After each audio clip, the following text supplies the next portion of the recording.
Alrighty, welcome back. We are on episode number 7 of Divinity Original Sin, Part 2, the definitive edition. So, last episode we finished exploring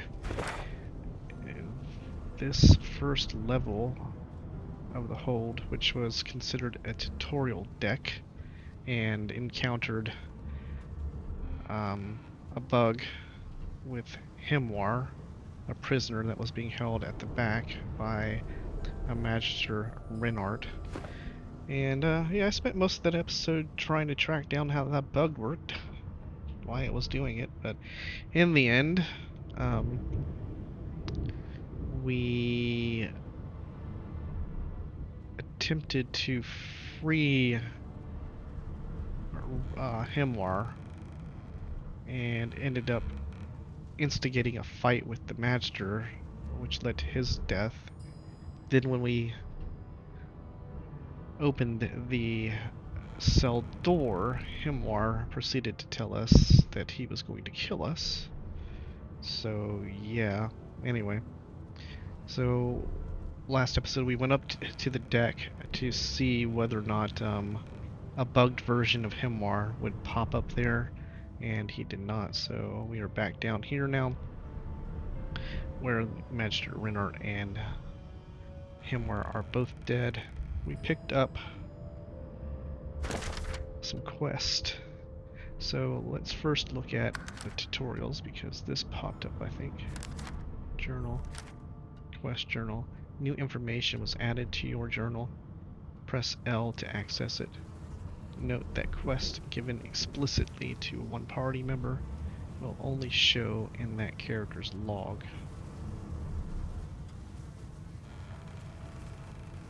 That doesn't really make a lot of sense. Note that quest given explicitly to one party member will only show in that character's log. Are you going to be able to see multiple quest logs based on your companions? Seems odd. Whatever. We'll figure it out when we get to it, I guess. So, the Merryweather, troubled waters. Alright, get your bearings, then go to the upper deck.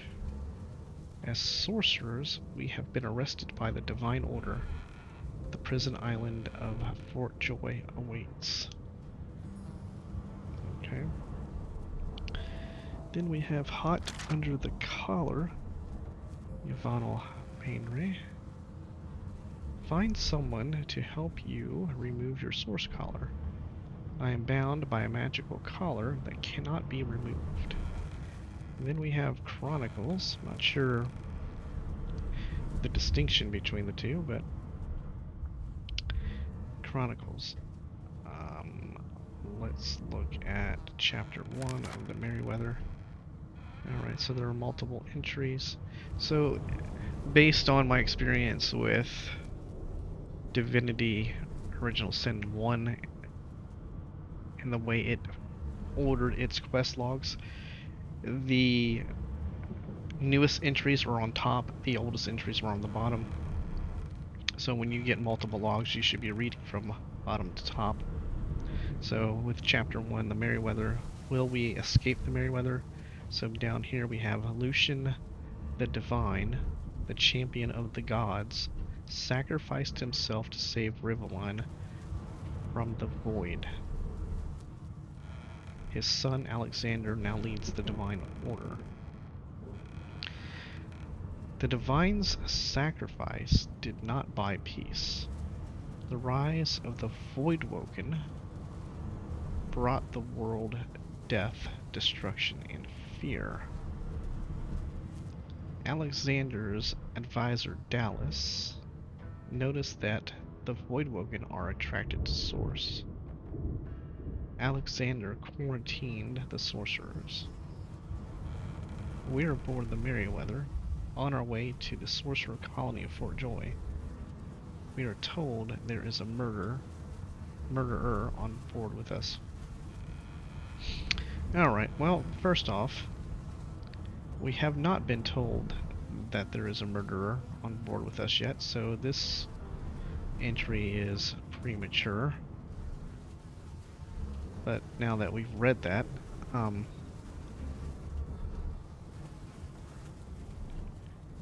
Himwar was placed in the cell to begin with because there was a loud scream on the deck above us, I guess, and then pandemonium broke out, and it seems like Himwar was blamed for that, which is why he was in the cell. So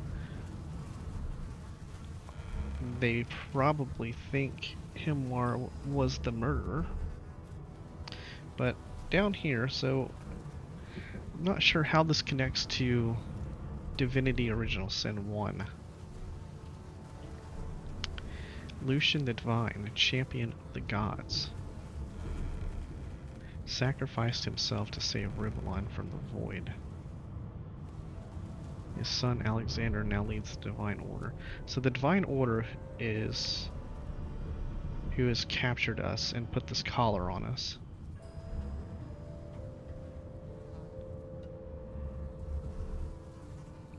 So is Lucian the Divine?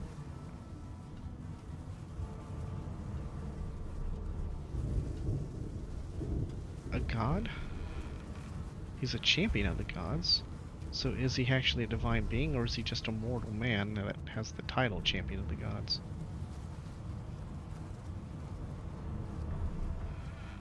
Regardless, he sacrificed himself, but his sacrifice didn't buy peace.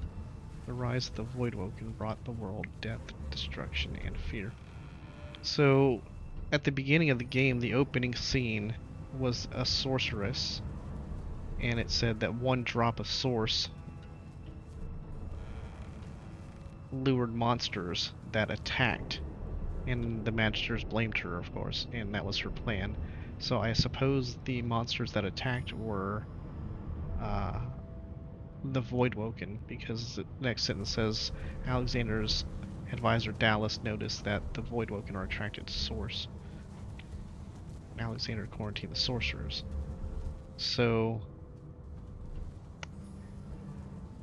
okay, so the monsters are Voidwoken. The sorceress that lured the Voidwoken there stated she was hunting Godwoken. So we have Godwoken and Voidwoken. Okay, so two factions. But how this plays out, at the end of Divinity 1,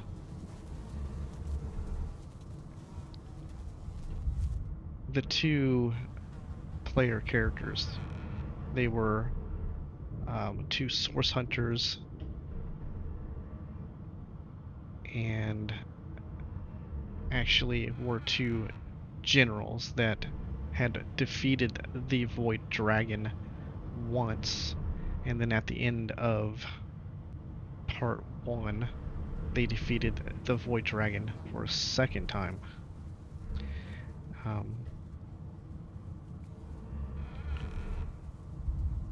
So how does that connect with this? So at the end of part 1, we defeated the Void Dragon. We saved the goddess Astarte.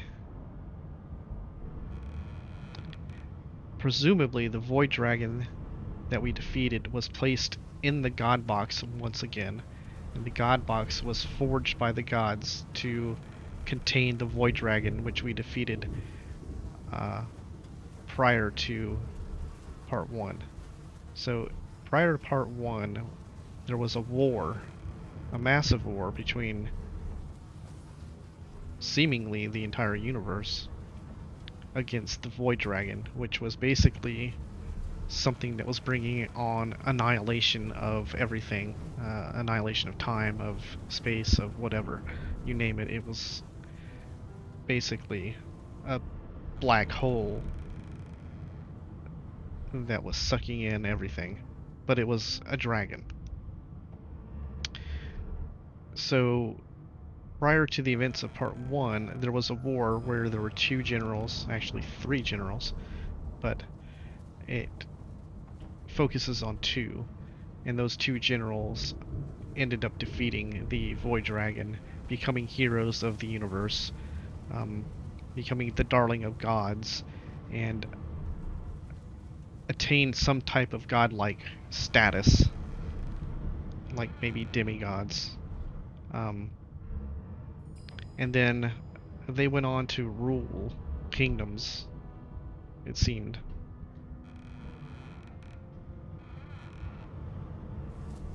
But one of the generals got tired of ruling kingdoms, the other became like a tyrant. But somehow both of them ended up becoming guardians of the God Box. And this God Box is what held the Void Dragon. And the God Box was kept in, what was it called? The First Garden? Yeah, I think it was called the First Garden. And it really was the story of Adam and Eve. So these 2 generals that defeated the Void Dragon became guardians of the God Box in the First Garden. The goddess Astarte, who was part of helping to defeat the Void Dragon, knew the Void Dragon was in the God Box. She was associating with a being called the Trife, which somehow talked Astarte into wanting to open the God Box, even though she knew what was in it, the Void Dragon, and thus the death and annihilation of all of existence. Or he to get out again and, I guess, attempt his conquest. So in this story, the box is like the forbidden fruit, Astarte is Eve, the Trife is the snake, and the Guardians are like Adam combined. So the Trife whispers into Astarte's ear, "Look in the box. Let's see what's in the box." But convinces her that she needs to open the box. She tricks the Guardians to look away, and then she opens the box, despite knowing what was in there. That part of it never made sense to me, but that's what happened. So the Void Dragon gets released. The Guardians failed their duty to protect all of existence. In their shame, they somehow removed themselves from time itself. The strands of time, the threads of time, they removed themselves completely from the tapestry of time. How that happened, how they even had the power to do that, is unknown. So the entire events of Divinity Part 1 are that you are these 2 source hunters hunting source. There was a murder that involved source magic and you are investigating it. But you are actually basically the reincarnation of the 2 generals that were guarding the God Box that failed. And the entire time you're playing the game is you discovering who you are, meeting people that you had already met at some point in time, them helping you to figure out what you were, and you picking up the threads of time that you scattered somehow. And once you get these threads of time, you remember the story about what happened. So at the end of Divinity 1, you realize or discover that Astarte somehow came to her senses and was in battle with the Void Dragon. And The battle of Astarte versus the Void Dragon is what tainted Source magic. That's what tainted it, supposedly. At the end of part 1, you defeat the Void Dragon, you save Astarte, you put the Void Dragon back in the God Box, and Source becomes a pure form of magic that's no longer tainted. So that's how part 1 ends. So this is part 2, and here we have Lucian Divine sacrificing himself to save Rivellon from the Void. So does that mean the Void Dragon somehow escaped for the 3rd time? That's what it seems like. That's how do you need to be saved from the Void when the Void should not be a problem based on the events of Divinity Original Sin 1. So I don't know how much time has passed between these two events, between these two games. I don't even know if these two games are supposed to be directly connected in the world. I mean, obviously we're in Rivellon, so they're in the same world that it happened. So, yeah, not sure how the Void is back, but apparently the Void Dragon is again out of the box and threatening all of existence. So I guess the Void Woken are simply minions of the Void Dragon, and they are drawn to the source, which is probably tainted again, even though at the end of part 1 it was pure. Anyway, so Alexander is the son of Lucian the Divine. So Lucian the Divine died, sacrificed himself. Not 100% sure if he was a divine being himself, like a god, a demigod, or if he was just a man that had the title Champion of the Gods. So his son leads the now leads the Divine Order. His advisor is Dallas. Dallas notices that the Void Woken are attracted to Source, so hence let's go ahead and quarantine all the sorcerers so that we can stop the Void Woken that are attacking. And in that way we are being shipped to the sorcerer colony of Fort Joy, presumably to be around all others that are sorcerers or users of source magic. And the collar around our neck is what's causing us to not be able to use source. Alright. I don't know. It seems odd. An odd transition from game 1 to game 2, or part 1 to part 2. The Magister Crusade. What are the Magisters really up to? Led by Lucian's son Alexander, the dominant Magisters of the Divine Order are rounding up sorcerers for exile. So the key here is the word dominant. This implies that there are some Magisters that are not dominant, that are not wanting to round up sorcerers. So it seems like there's going to be a schism here in the Divine Order. Okay. So notice that these things were green.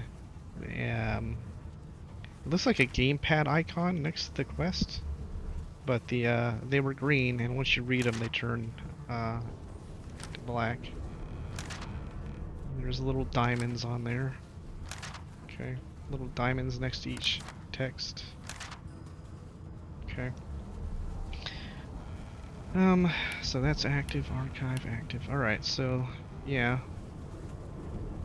So that was a little bit of what happened in part 1. So I'm not sure how they're going to interact, and maybe we'll figure it out. Let's head upstairs. Alright. So this is presumably the murder. We know there's a Magister in here. What was her name? Waters? There she is. Waters? Maybe he, Magister Waters? No, it was a female voice. Okay. So she looks like she's investigating this murder here. There is a broken source collar on the ground, presumably from the dead sorcerer. Alright. So we're gonna just hang out here and listen for her ambient conversation points, because I noticed when it popped up the first time she had 2 or 3, but I wasn't really focused on them. So she said right now. Alright.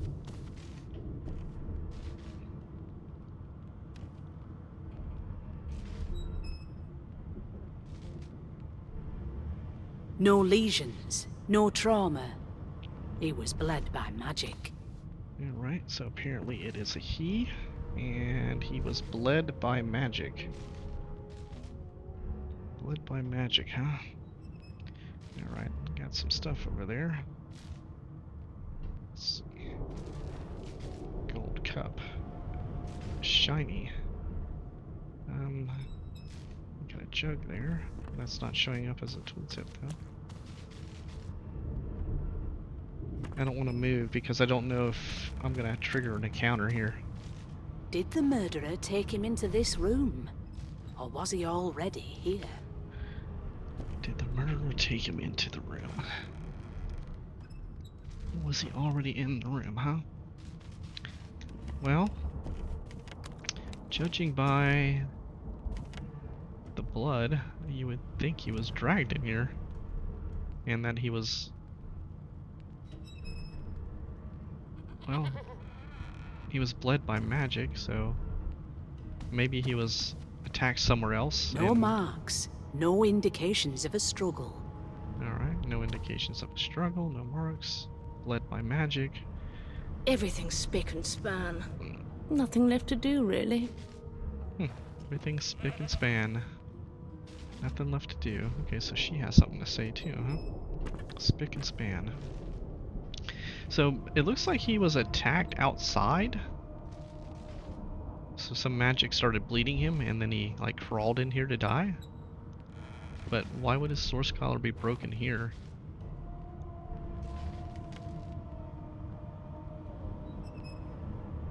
I don't know. It's weird.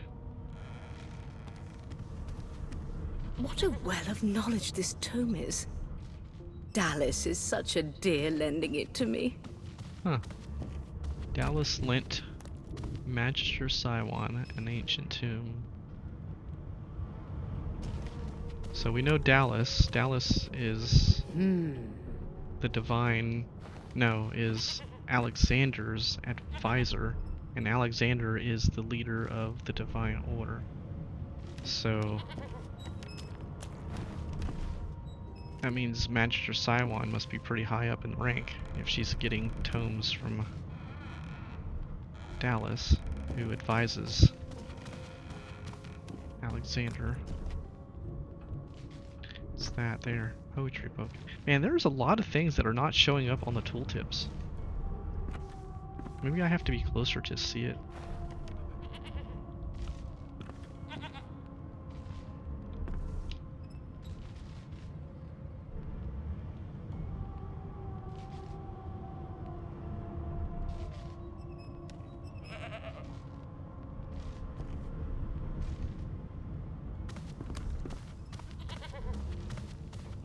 Did the murderer take him into this room? Or was he already here? So this system, this ambient chant system here, is a terrible, terrible design, and it's following the same thing as they did in Divinity Part 1, which is why I'm so patient with it. So let's say you have an NPC that has 8 different ambient chant lines. The way Larian programmed it is they give that 8 lines to that NPC, and then they tell that NPC to do a random line. So it takes a long time for you to hear all the random chat, or the random dialogue they have. And you don't know how many they have until you just sit around like this and listen and say, okay, after like 50 times, you think you probably got them all. That's how random it is. So instead of having a sensible chat system, so instead of having like, let's say that Magister Waters here has 8 different dialogue lines, what should happen is that she says the first one and proceeds to the next and does all 8 in a row, not random, like in a row, and then restarts from the beginning and does that. But that's not what they've done. But who? And you see that she's saying her lines quicker than Siwon's saying hers. So Siwon had 2 lines so far, but hers are few and far between. So Magister's asking, but who?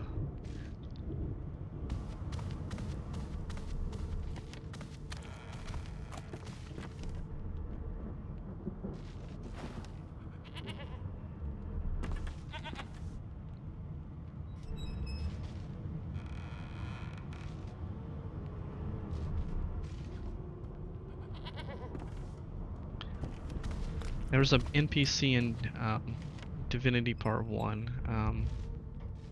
One of the central NPCs. What was her name? Esmeralda? Everything's spick and span. Nothing left to do, really. Okay, spick and span again. Esmeralda. Was it Esmeralda? I think it was. She was the wife of Jake, the counselor who was murdered by Source.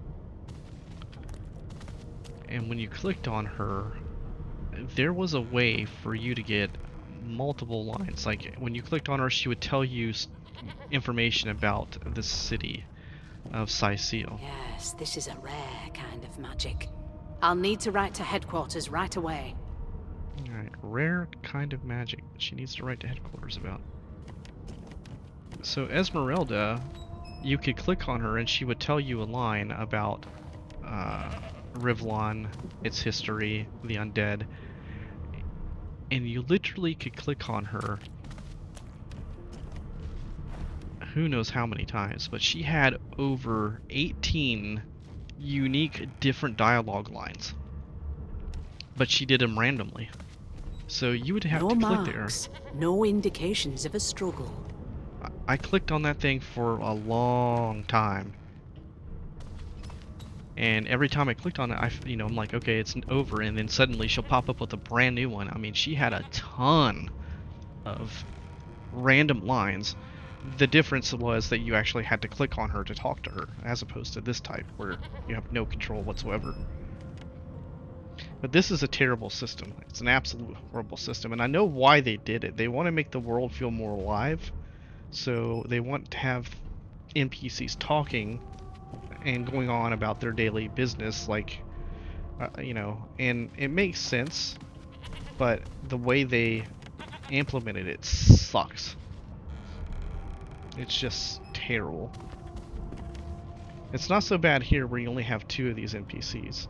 When you have 6 of them near each other and they're all talking at the same motherfucking time, it makes the game just feel shitty. Utterly shitty.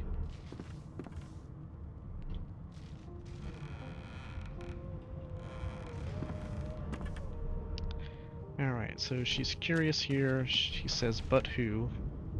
Doesn't know who did this. There's no signs of struggle or lesions. He's bled by magic. Wondering whether or not he was already in the room or dragged there. Yes, this is a rare kind of magic. I'll need to write to headquarters right away. And then that. It's a rare kind of magic in writing to headquarters. So I think that's probably going to be it. We'll give it one more round, see if there's anything different. As far as Siwon goes, we've heard a line about the tome and about keeping things spick and span. When things are already spick and span.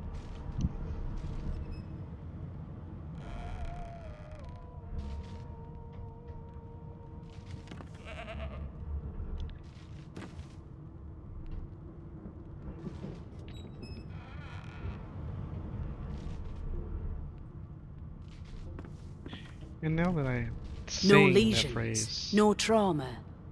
He was bled by magic. spick and span is such a weird phrase. And I know what it means, but it's odd. I wonder what the origin of that is. Spick and span.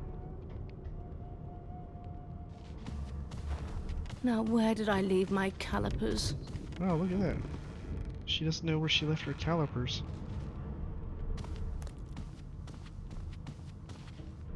Huh. God, her lines are few and far between. I mean, it's like minutes between her lines.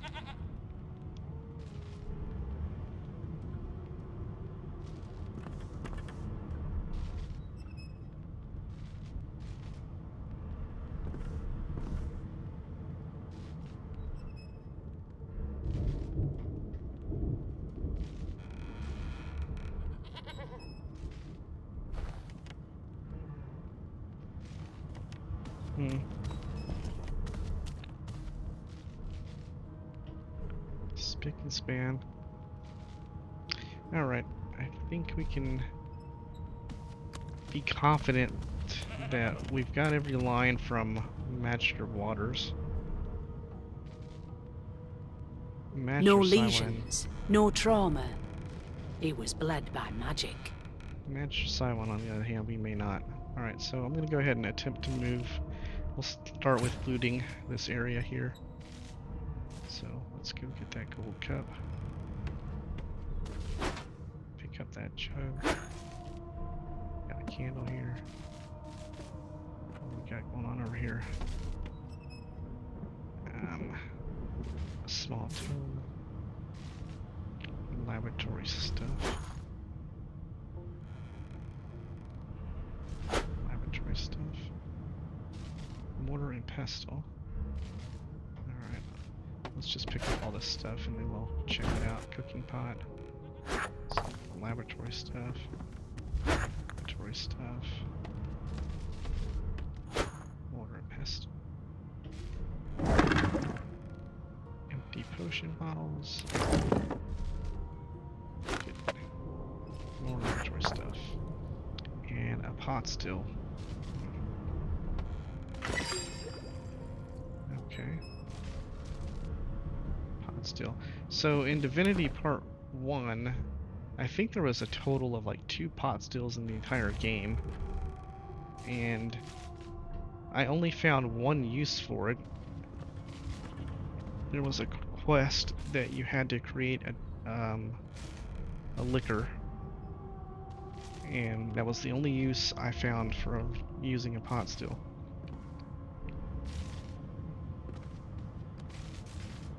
No marks, no indications of a struggle. I wonder if there's any recipes that can be used for it.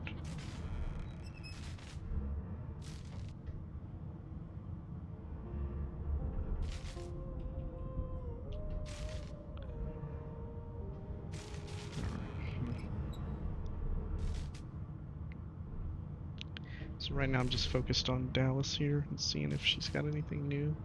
Jawless Skull.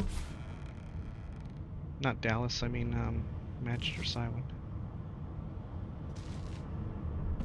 Okay. Empty potion bottles. Test jar. Test jar. Test jar. What a well of knowledge this tome is. Dallas is such a dear lending it to me. Alright. Medical cabinet. What's that? Empty. What's the point of those things? Empty. Ropes.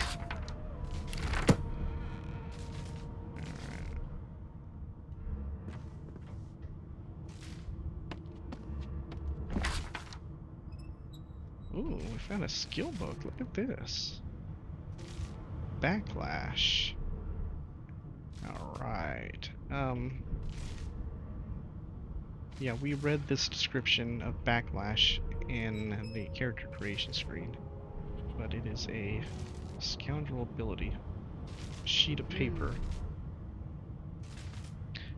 A blank piece of paper that can be used to craft a scroll. So, Scoundrel 1, huh? Alright. Skill book. You found a skill book.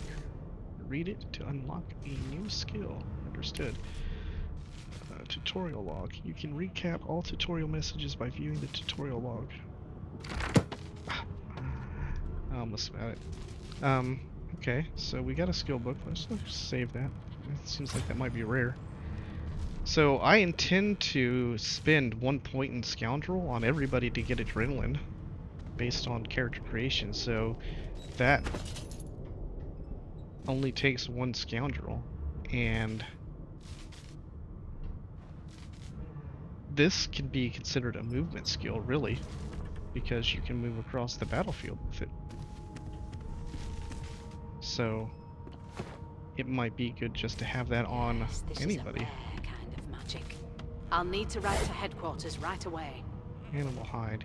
Even an amateur tanner can make a lovely piece of leather from this beautiful hide. Okay. Alright. Let's save this. We're getting ready to be close to her, so she might start talking to us. Everything's spick and span. Nothing left to do, really. Right. Let's head back down here for a second. So we picked up a book. So I see how the new stuff is highlighted, but not all of it. Weird. Alright. Let's see what we picked up here. Sword by last picked up.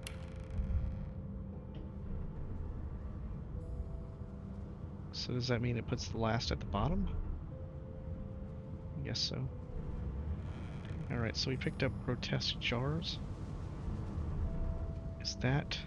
Oh gods, on second thoughts, best not gaze too long into this particular abyss. Okay, that's a where? Another one? They weigh 0.5 pounds. I mean 0.5 kilograms. Okay. More wares. Chalice skull ingredient can also be ground to dust. Okay. So mortar and pestle. This invaluable tool for the adept crafter is carved of darkly marbled stone, weathered by years of use and flecked with shards of stardust. So I'm not going to do any crafting yet. I'm assuming that a lot of the recipes from Divinity 1 are going to show up here in Divinity 2, but I don't want to do any of the crafting yet because it might be, I might get ahead of the game. Laboratory stuff. Dusty and crusty lab equipment that has been used recently for what you'd rather not think about. And that is a where. Another bucket. Some more laboratory stuff. Cooking pot. It's a cooking pot for cooking. Okay. Lid. Put a lid on it. 1 pound. I find it odd that the lid weighs 1 and the cooking pot weighs 0.4. That's another where. Some more laboratory stuff. We're gonna read that. Jug, useless. And why is it in the game? Where? Alright. And we picked up some bowls. No sadder sight to the hungry adventurer than an empty bowl. This we have combined, so I guess we can make something with the bowl. So we'll leave that alone. Small tome. Used to read. Okay, let's read this.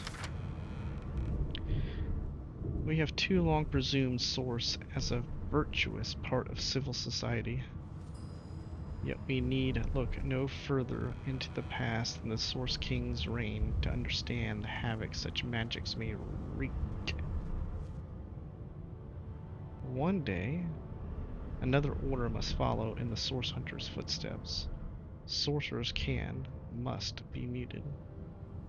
The new model of source collars provided by Birdman is proving most effective. So this is talking about Source when the Source was not tainted.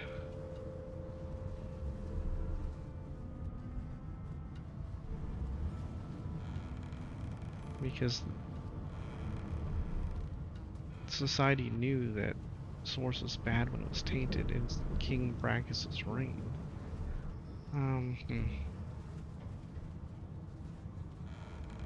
Because the Source Hunters as a group was established specifically to hunt down King Brachus Rex. That's why they were created, to hunt him down.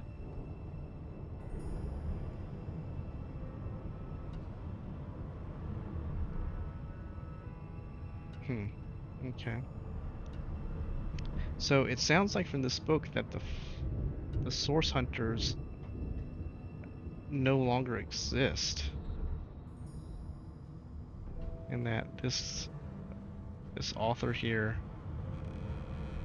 says a new group needs to follow in their footsteps, which I suppose is the Divine Order.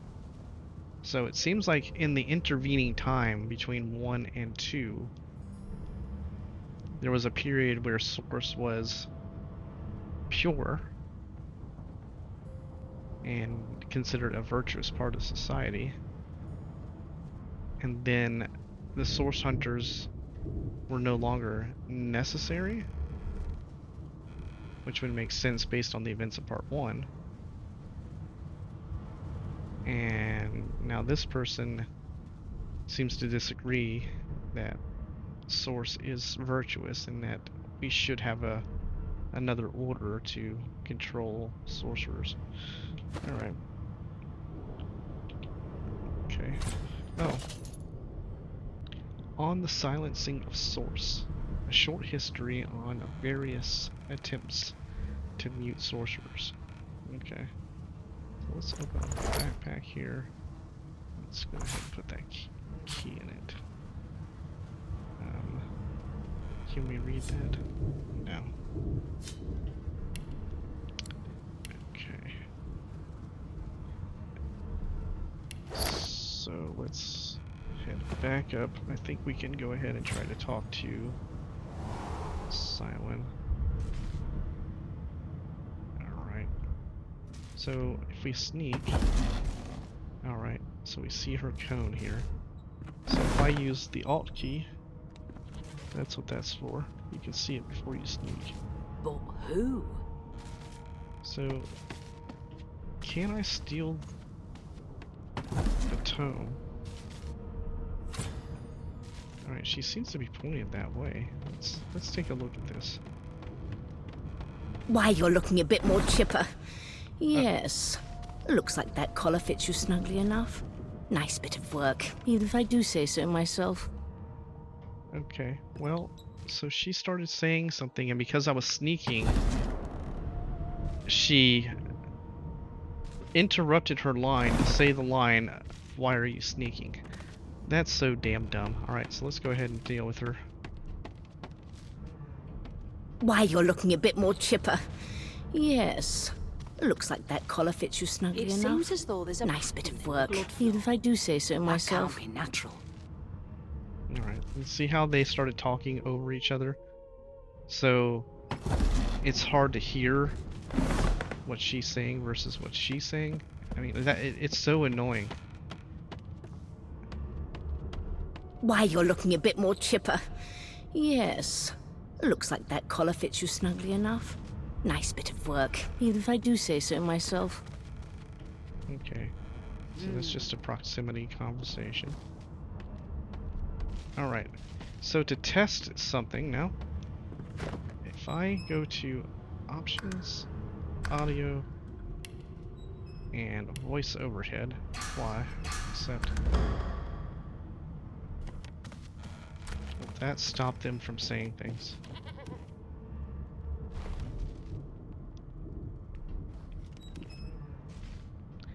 Yes, this is a rare kind of magic. I'll need to write to headquarters right away, so yeah, you would still have to be a speed reader, but you see how you can eliminate that kind of thing if you get into an area where there's a lot of conversations and you've already heard them and you don't want to hear them again. You can temporarily cut them off, but you kill the voice acting when you do that. Okay. So notice she turned around immediately while I was sneaking,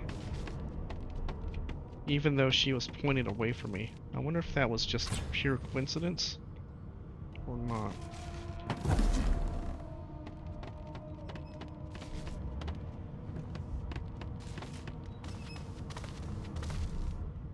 Maybe it was because she had that line to say. So if I steal that, oh, crime scene. I don't know what that says, but Did the murderer take him into this room? Or was he already here? alright, it seems she's not going to investigate.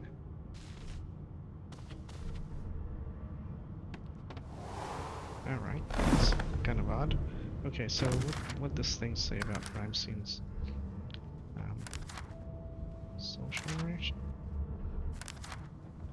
Crime scene. Some crimes, like murdering or stealing, leave a crime scene. Even if nobody saw you commit the crime, they might become suspicious and start investigating. Well, she wasn't suspicious. But we picked up her book, ancient book, stolen, used to read. Oh. The Source King insists there are no magics too foul, even those that would block or even remove the source within an individual. I delight in his madness. It is an invitation to manipulate all which we once believed immutable. He provides all manner of experimental subjects. The text beneath lists a series of hexes and materials required for muting source.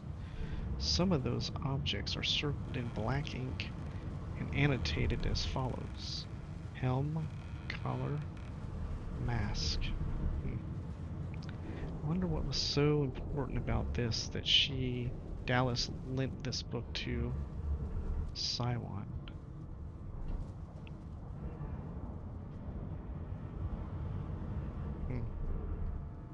Alright. On magic's fair and foul. Okay. Okay. So I wonder if I go back up there. Let's go ahead and sneak. Will she try to investigate? No, it seems like she's stuck. Like she's just not moving at all.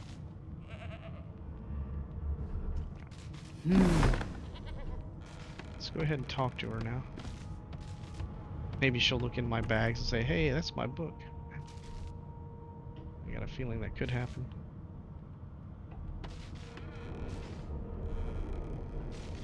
I wonder if her line about the book would go away now because the book's gone. Maybe she'll have another line. There you are. Not too tight, I hope. The collar, I mean. Oh, not to worry. Every dog has to get used to its leash. In the meantime, your next stop will be Magister William. All passengers have to be registered in the ship's manifest, and he's the chap in charge of the logs. Why aren't the passengers already registered in the manifest? Wouldn't you do that before they boarded? That makes no sense. You'll find him on the other side of this deck, in the officers' quarters. So they have all the space. No indications of a struggle.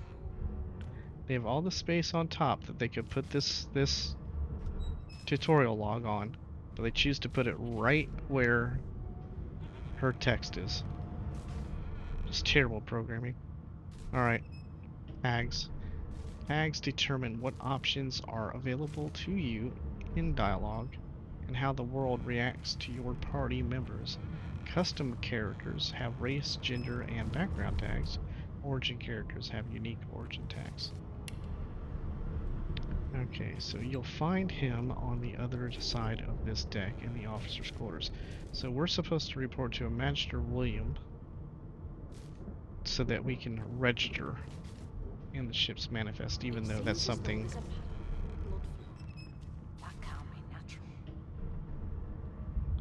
She said it seems that there's a pattern in the blood flow that can't be natural. I don't remember seeing that line.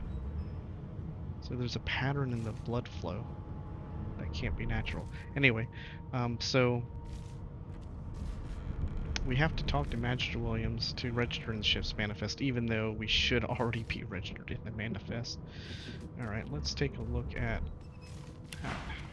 Did the murderer take him into this room? Or was he already here? Wow, the voices get louder when you're inside a trade menu. That's crazy. Alright. Gold, milk, 1 AP, heals 10%, duration 6 turns.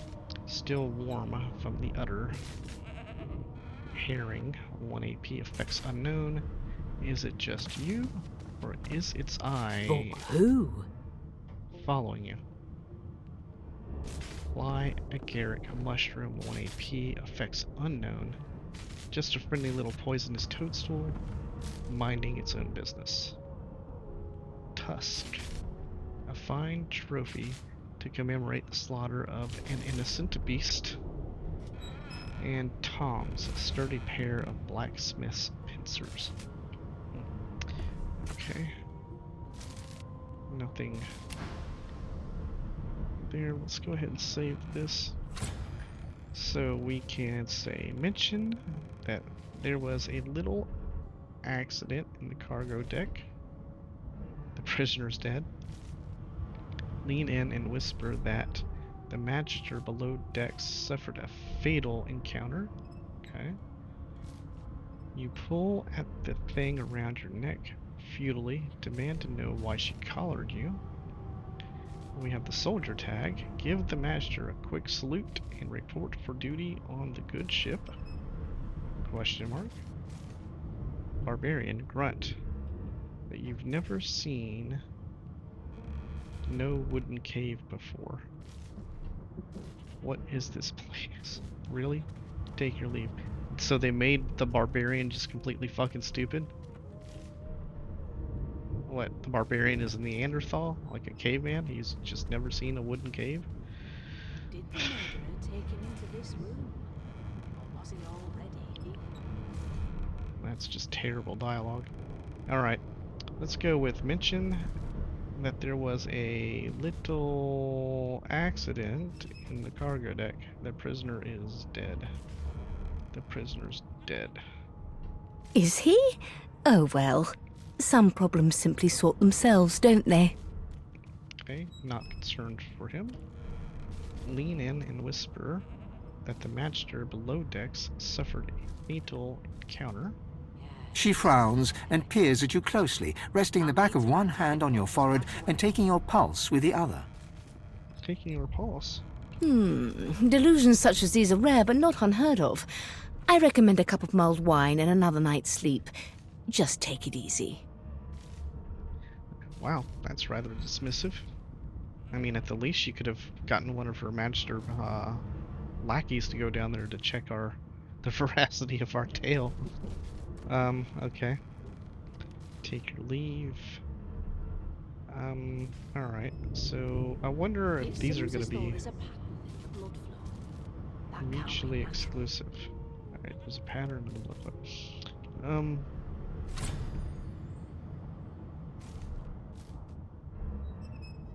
Let's see. Will this take away these? You pull at the thing around your neck futilely. Demand to know why she collared you. Why, for my peace of mind, of course. Why don't you try casting one of those source spells of yours? See what happens. You recall great powers building inside you, the ones you commanded before your capture. Unleash them. She might be playing a trick. Don't do it. Oh, do go on. I won't hold it against you. Promise. Alright, same. Nope, shake your head. You're not going to do it. My, aren't we a meek little lamb? Perhaps I needn't have collared you at all, though it does look darling on you. So let's just leave it on, shall we? Because to answer your question, what this collar does is this. It makes you unable to cast Source. For your own peace of mind, of course. Yours and the whole world's. Okay, so we didn't lose these. Alright, so we didn't fall for her trick. She tried to get us to cast Source. Alright, let's see. We'll reload this one here and see what happens. Let's pick out the one I probably don't want to pick because the dialogue is so terrible. Barbarian. Grunt that you've never seen. No wooden cave before. What is this place? Are you seriously? This is a ship. It floats on water. It is a vessel that allows us to travel the sea. Index fingers pressed to her lips, she pauses a moment to give you a scrutinizing gander. My word, you do seem a bit befuddled, don't you? Perhaps I was a bit too generous with that sedative. Oh, well, I'm sure you'll soon gather your wits. Most likely. Eventually. In the meantime, all you need to know is that we're en route to Fort Joy. A new life awaits, and if you're a particularly good girl, perhaps a cure as well. An end to Source. For good. Open your map. Important characters will mark destinations on your map. Alright, so let's go ahead and reload that and see what the other option will do for us. Soldier, give the Magister a quick salute and report for duty on the good ship. Magic. I'll need to write to headquarters right away. The good ship Merryweather. But you can stand at ease there, Private. You do realize you're not in the army here, don't you? Index fingers pressed to her lips, she pauses a moment to give you a scrutinizing gander. My word, you do seem a bit befuddled, don't you? Perhaps I was a bit too generous with that sedative. Oh, well, I'm sure you'll soon gather your wits. Most likely. Eventually. In the meantime, all you need to know is that we're en route to Fort Joy. A new life awaits, and if you're a particularly good girl, perhaps a cure as well. An end to Source. For good. So the cure is an end to the source that we have. Okay. Off to the herd, little sheep. Away you go. Okay. No Here we- lesions, no trauma. He was bled by magic. Apparently she is done with us. So I want to hang out here to see the line about the pattern in the blood and see if she has anything else to say. So we know she has 3 unique lines right now. And I'm wondering what happens now that the book is gone. Will she still try to get up there and say that Dallas lent her a book? Or will she say, hey, where's my book at? You would think that they would think about that. You would hope. Alright, so it may be a while before we see her try to say anything though. I mean, it's quite a while between her dialogue lines. And for all I know, what I just did with the book there might have busted her dialogue lines altogether.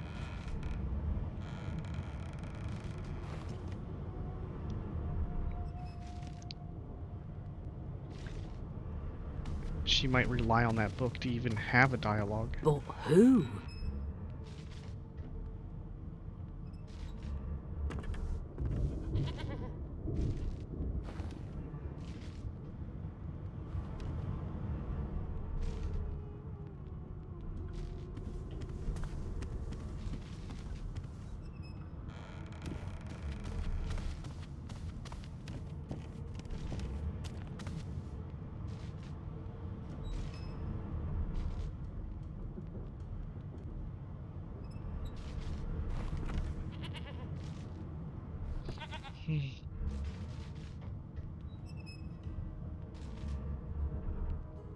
Yes, this is a rare kind of magic. I'll need to write to headquarters right away.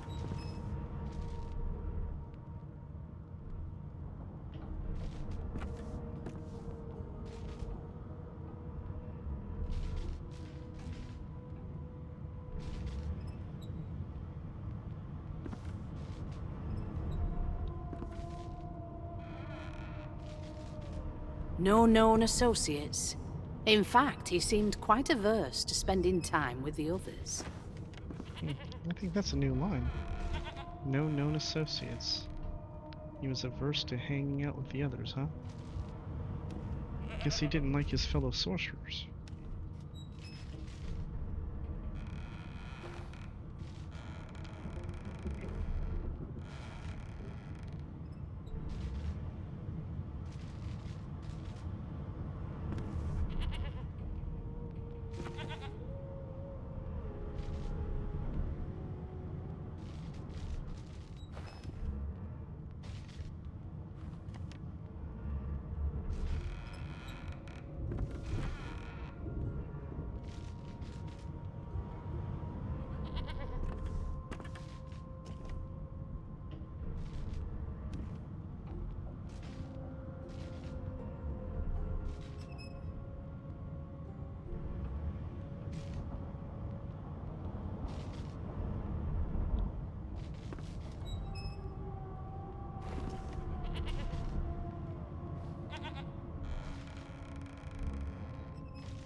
So it seems that we have broken Cylon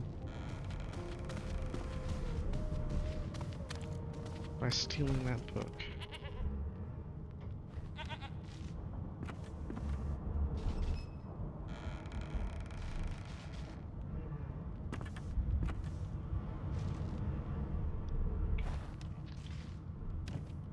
It seems as though there's a pattern in the blood flow. That can't be natural. Alright, there's the pattern line. So, or maybe she just stopped saying her lines after we talked to her? Alright.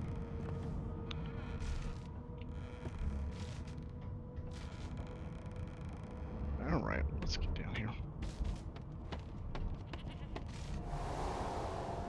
Alright, what do we have? Anything new? No. Alright, we're gonna go ahead and end this episode here. We'll pick up the next episode with more exploration of is it the same deck? Of the hold. So I guess the whole thing is the hold. Alright. Later, guys.